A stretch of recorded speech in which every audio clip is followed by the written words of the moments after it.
When electricity came, it brought a whole new thing. They're using horses and carriages, and then they found out that they could use coal, to park trains, and it brought something new. So every technology changes basically the way we do things, the way we transact, and cryptocurrency is possible because of the blockchain technology. The blockchain technology provides other solutions apart from cryptocurrency. So it's not only cryptocurrency. When you study about blockchain, you find out that it's a system of recording and maintaining the integrity of data, no matter what that data is, whether it's transactions, whether it's programs, whatever it is. So we're going to talk about cryptocurrency. So if you want to learn trading, there are different kinds of trading in cryptocurrency. There's professional trading, and then there's OTP trading, like peer-to-peer trading where you sell a certain currency to somebody, and then there's where you trade on the exchanges. So there's also I call it HODL. That's like long-term trade. HODL means hold on for dear life. So it's like you buy a currency and you hold it till when it increases in value, and then you sell that one. So those are the three ways. There are certain trades that you can do without a capital, and then there are ones that you need a capital to start. For example, the trading on exchanges, which is the short-term trading, the ones that require you to do technical analysis, more of technical analysis. So you have to know how that one. You have to learn it well. You have to really know how to trade. You have to know how the market works. You have to know how to read the charts, the different charts, the different candles. Know when to enter the market, when to leave the market. Those ones are professional trading on exchanges. Those ones require capital, because you need, basically, before you even go on the exchange, you need to do a KYC. You need to have some sort of ID, with them, and then you need to fund your account so you can trade. Then the one of HODL, which is long-term trading, that one requires fundamental analysis. So fundamental analysis is basically technical analysis, is basically maths, drawing, yes, those stuff. Then for fundamental analysis, you're looking at the history of that blockchain. Say one of the coins that are doing well now is Link. So some persons bought it when it was really low, like let's say $0.1, and now it's over $19. So how did they know that this currency is going to, quote, blow? This currency is going to increase in so much value? They did fundamental analysis.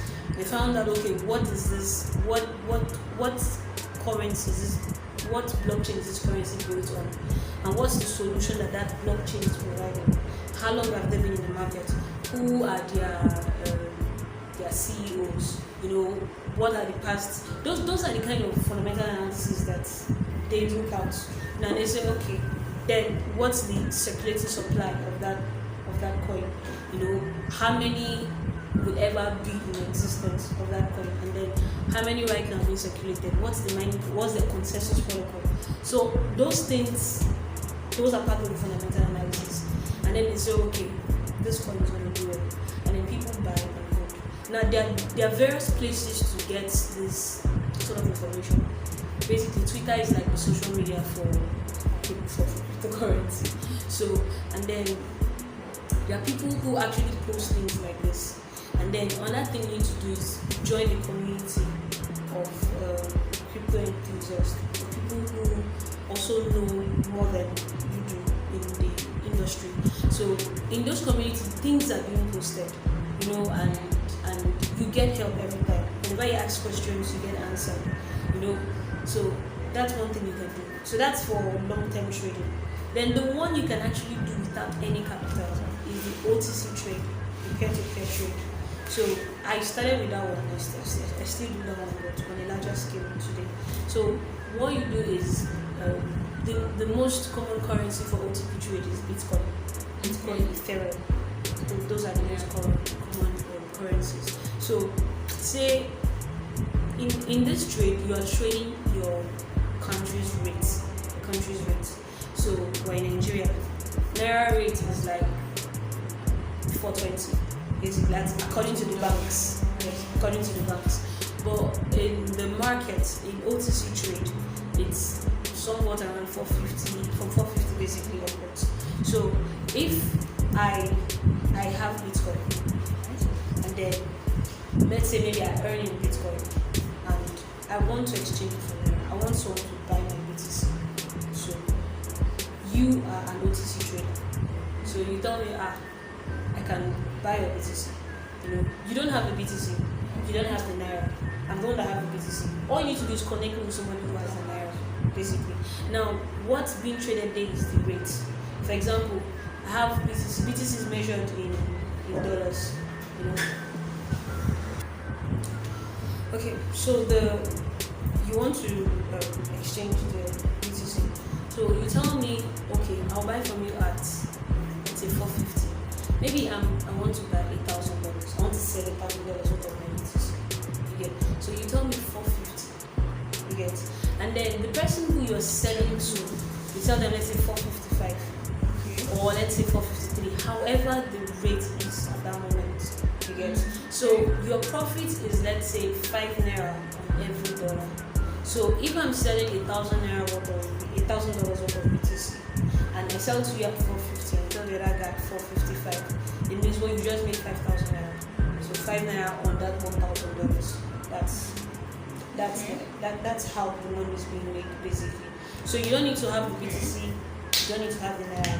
All you need to do is be in a community of people who are constantly ready to buy, and then also look for people who earn in BTC. There are lots of Nigerians that are low-key earning money in Bitcoin. Lots of them.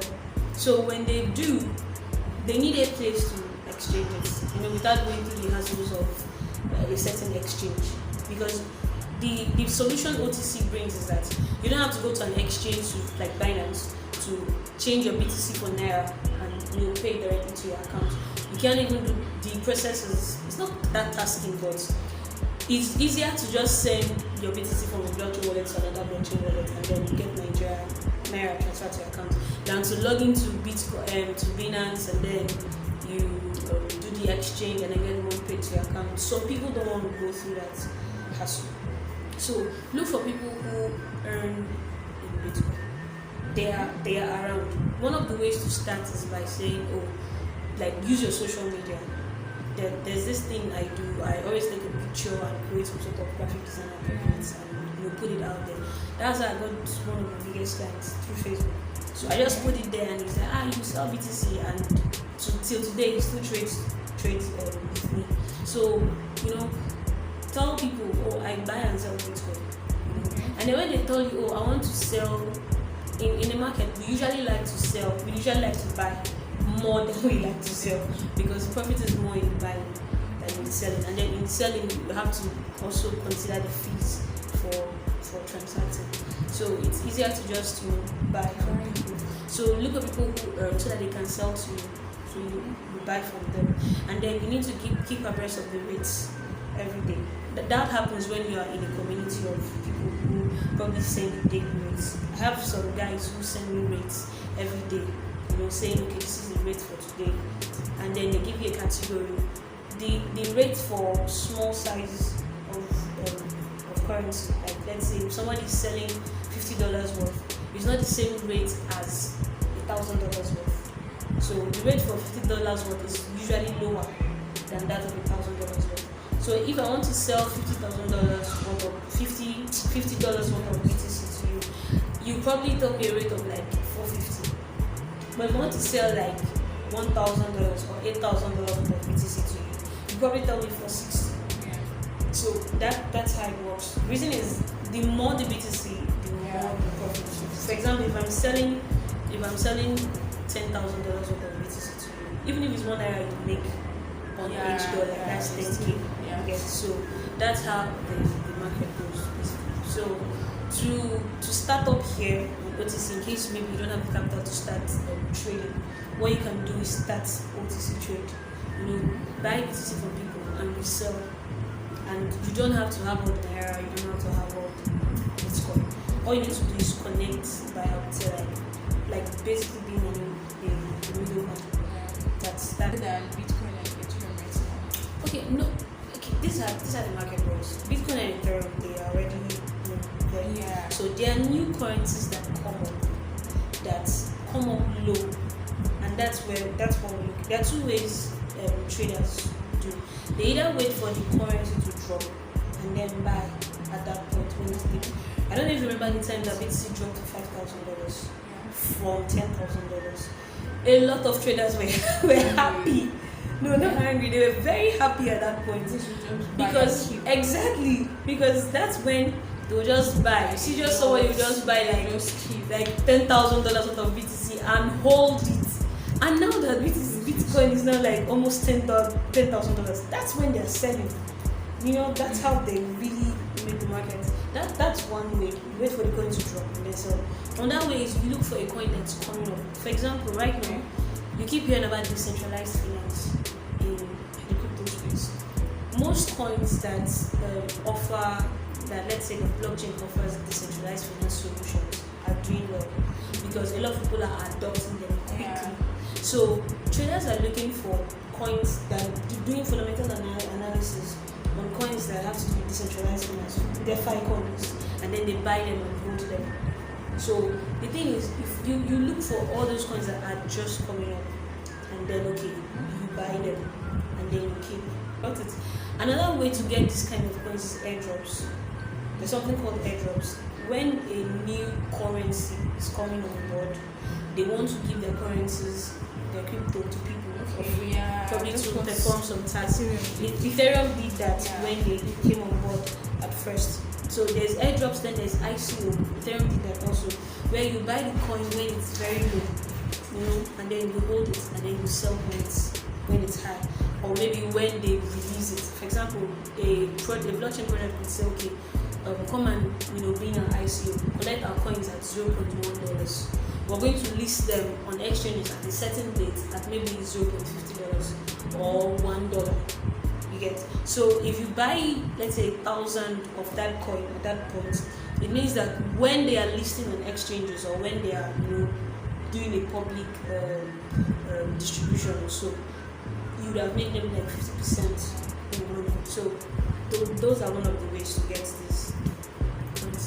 Then, apart from trading, there are also blockchain jobs that you could apply for.